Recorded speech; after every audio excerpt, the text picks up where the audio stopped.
This week, Cuba, Florida's teardrop tattoo.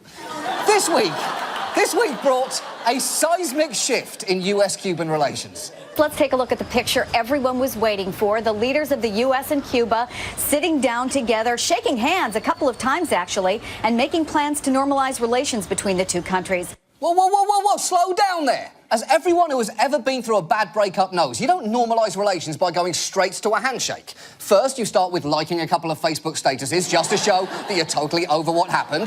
Then, maybe you comment, "That looks fun," on a brunch photo of theirs. Then, and only then, do you shake hands and lift your trade embargo. There is a process with this shit. Don't skip a step. The president was actually pretty clear about his reasons for this shift in tone. I think people recognize that if you keep on doing something for 50 years and it doesn't work, you should try something new. OK, but nice work, Obama. You just gave 70-year-old adulterers everywhere an excuse to leave their wives for their dental hygienists. Lorraine, to paraphrase America's first black president, we've been doing this for 50 years, it isn't working, it's time to start something new, so I'm off to bang Carly in my Porsche Boxster, to quote the president. Still, this was clearly a historic meeting, and it turned out to be even more cordial than anyone expected. The president of Cuba saying that he admires President Obama, that he considers him to be an honest man, that he's read President Obama's autobiography. Ooh, very nice. He's read the president's books. That's both flattering and a bit of a fuck you to the concept of a 50-year trade embargo.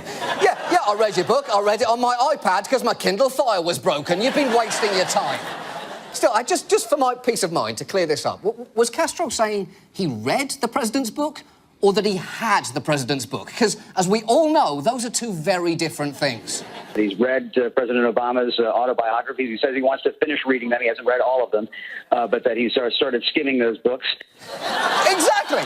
He skimmed them. He did what millions of us have done. He saw the president's book, thought, I guess I should read this, picked it up, read a few pages, went, I'll finish it later, and put it up on a shelf next to Ulysses, The Bell Jar, and all of our other favourite books that we've never actually read. You know what, Cuba?